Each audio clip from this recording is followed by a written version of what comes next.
मैं साक्षी यादव हूँ, department of botany, central university of Punjab की पीएचडी स्कॉलर। मुझे मेरे supervisor doctor Vinay Kumar, head of the department की तरफ से हरेस किया गया है। उन्होंने मुझे डिफेम किया है, मुझे एक सेक्स सिंडिकेट का पार्ट बताया है और जो हॉस्टल वार्डन रमनप्रीत है, उन्होंने उनका पूरा पूरा साथ दिया है इस चीज में। जब मैंने फाइनली मेरी कंप्लेंट आईसीसी के बीएसडब्ल्यू को दी, तो मेरी एक फेक मेल एड्रेस जनरेट करके मेरी कंप्लेंट को तोड़ा मरोड़ा गया। उसके अलावा जब मैं आईसीसी में गई तो आईसीसी ने भी मेरी कंप्लेंट की कोई ढंग से सुनवाई नहीं की। उन्होंने मुझे मेरी जो मीटिंग है उनकी प्रोसीडिंग्स दिखाने तक से मना कर दिया, मुझसे पैन पेपर तक छीन लिए, मुझसे झूठ बोला कि हमने कोई प्रोसीडिंग्स ही नहीं की है 2 महीने तक। जो आईसीसी को फैसला देना चाहिए था 90 दिन के अंदर, वो मुझे 5 महीने के बाद मिला, जिसके अंदर उन्होंने विनय कुमार को निर्दोष साबित कर दिया और कहा कि हमें कोई सबूत ही नहीं मिले। हालांकि जो मैंने उन्हें सबूत दिए, उनके अंदर क्लियरली जो मेरी यूजी कॉलेज की प्रिंसिपल है वो बोल रही हैं कि डॉक्टर विनय कुमार ने उन्हें ये बात बोली है कि मैं अपने से 15 साल बड़े लड़कों से मिलती हूँ, कभी भी रात को हॉस्टल नहीं रहती हूँ। हालांकि ये बात कतई झूठ है। और जब उन्होंने आईसीसी को और भी मेरे बारे में गलत गलत बातें बोली हैं, मेरे बारे में बहुत सी गंदी चीजें फैलाई हैं। डॉक्टर रमनप्रीत जो कि वार्डन है, उन्होंने उनका साथ दिया है। जो चीफ वार्डन अमनदीप कौर है, उन्होंने भी उन्हें बचाने की पूरी कोशिश की है। उसके बाद जब मैंने वाइस चांसलर को बोला कि आप प्लीज मेरी मदद कीजिए, वाइस चांसलर, रजिस्ट्रार और डीएसडब्ल्यू को, तो मुझे एविक्शन नोटिस पे एविक्शन नोटिस मिल रहे हैं मेरा रूम खाली करने के लिए। मेरे को हरेस किया जा रहा है बार बार हॉस्टल डिपार्टमेंट की तरफ से। और फाइनली जब मेरी तबीयत खराब हो गई, मैं मेरे घर जाने लगी, तो भी उन्होंने जबकि मैं डीएसडब्ल्यू को इन्फॉर्म कर चुकी थी, तो भी उन्होंने मुझे आधे घंटे तक खड़ा रखा और मेरे साथ बदतमीजी की।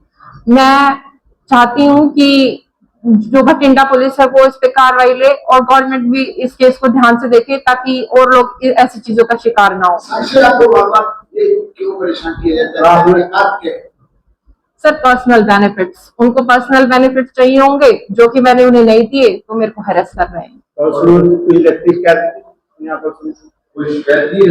हाँ, मैं पंजाब पुलिस को 1 हफ्ते पहले अपनी स्टेटमेंट दे के आई हूँ उसके रिगार्डिंग। तो क्या हुआ उसके बाद मुझे पंजाब पुलिस की तरफ से कोई कांटेक्ट नहीं किया गया। कौन कर रहा है? Sir, Hina Gupta ma'am. जो आप बोल रहे हो कि पर्सनल बेनिफिट चाहिए, कभी आपको बोला उन्होंने कि इस चीज के लिए कभी आपको कोई शख्स बोले हो, कुछ कहा हो? सर, उन्होंने मेरे को मीटिंग के अंदर वार्डन के सामने, वार्डन ने बोला है बाकायदा कि सर आपसे कुछ चाहते हैं, आप उन्हें दे नहीं रहे हो। ठीक है। तो सर एक फीमेल को ये बोल रही है कि आपसे कुछ ज्यादा चाहते हैं, तो सर इस चीज का क्या मतलब हो सकता है, आप बेहतर तरीके से समझ सकते हो। मतलब जैसे हरासमेंट हो रही थी आपकी, और इसके खिलाफ आपने कब से आवाज उठानी शुरू की? सर, ये इंसिडेंट शुरू हुआ था जुलाई से, और जुलाई 2025 से, और नवंबर में मैं आईसीसी को पूरी कंप्लेंट सबमिट कर चुकी हूँ डीएसडब्ल्यू के साथ। आपकी सुनवाई नहीं हुई? नहीं सर, आईसीसी ने डॉक्टर विनय को क्लीन चिट दे दी कि उन्होंने ऐसा कुछ नहीं किया है, उन्हें कोई एविडेंसेस नहीं मिले सपोर्टिंग। ऐसा मामला है जैसा आपके साथ हो रहा है? सर, मैं इसके बारे में ज्यादा नहीं जानती हूँ कि कोई है या नहीं है। वो भी आपने उनकी डिजायर पूरी नहीं की, तो आपको लगता है इसीलिए बदनाम करना शुरू कर दिया? हाँ जी सर, मुझे बदनाम इसीलिए किया गया है क्योंकि मैंने उनकी बातें नहीं मानी। आप उनके अंदर प्लेसमेंट पीएचडी कर रहे हैं? सर, फिलहाल उनके अंडर मेरे अलावा, मतलब मैं तो अब उनकी स्टूडेंट रही नहीं, मेरे अलावा 3-4 लोग और कर रहे हैं। सर, फीमेल 2 हैं और।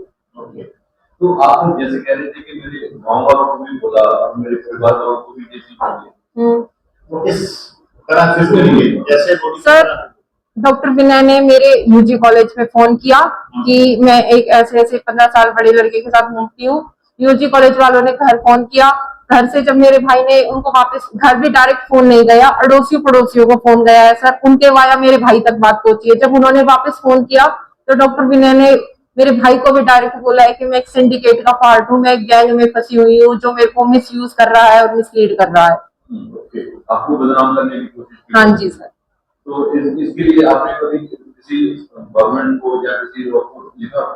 हाँ जी सर, मैंने कई दफा लिखा है इसके बारे में। मैंने नेशनल मैंने वीसी को भी लिखा है, रजिस्ट्रार को भी लिखा है, हर एक रिस्पॉन्सिबल अथॉरिटी ऑफ यूनिवर्सिटी को लिखा हुआ है, नेशनल वुमेन कमीशन को लिखा है, नेशनल ह्यूमन राइट्स को भी लिखा हुआ है। सुनवाई नहीं हुई। नहीं सर, कोई सुनवाई नहीं हुई। पंजाब पुलिस को भी लिखा हुआ है। पंजाब की एजुकेशन डिपार्टमेंट को लिखा? हाँ जी सर, लिखा हुआ है। क्या रिप्लाई आया उनको? सर उनकी तरफ से यही आया कि ये एक सेंट्रल गवर्नमेंट का केस है, स्टेट गवर्नमेंट आपकी कोई हेल्प नहीं कर सकती। मतलब पंजाब में कुछ हो रहा है तो पंजाब सरकार उसके लिए हेल्प नहीं सर। वीसी से डायरेक्ट बात हुई वीसी? सर वीसी सर को मैंने 17 मार्च को डायरेक्ट मेल लिखी थी सर। उसके एग्जैक्ट 15 दिन के बाद सर मेरे को इविक्शन नोटिस मिलना शुरू हो गए थे। वीसी सर की तरफ से मुझे कभी कांटेक्ट नहीं किया गया, ना मुझे बुलाया गया, ना मुझे कोई रिस्पॉन्स आया उनकी तरफ से। साक्षी एक बात और है, ये सुनने में आया है कि एक लड़की यूनिवर्सिटी से रो के निकलती देखी गई, वो क्या बात है? सर सुनने में आया है, पर मैंने खुद नहीं देखा तो मैं इस बात की पुष्टि नहीं कर पाऊंगी। ठीक है।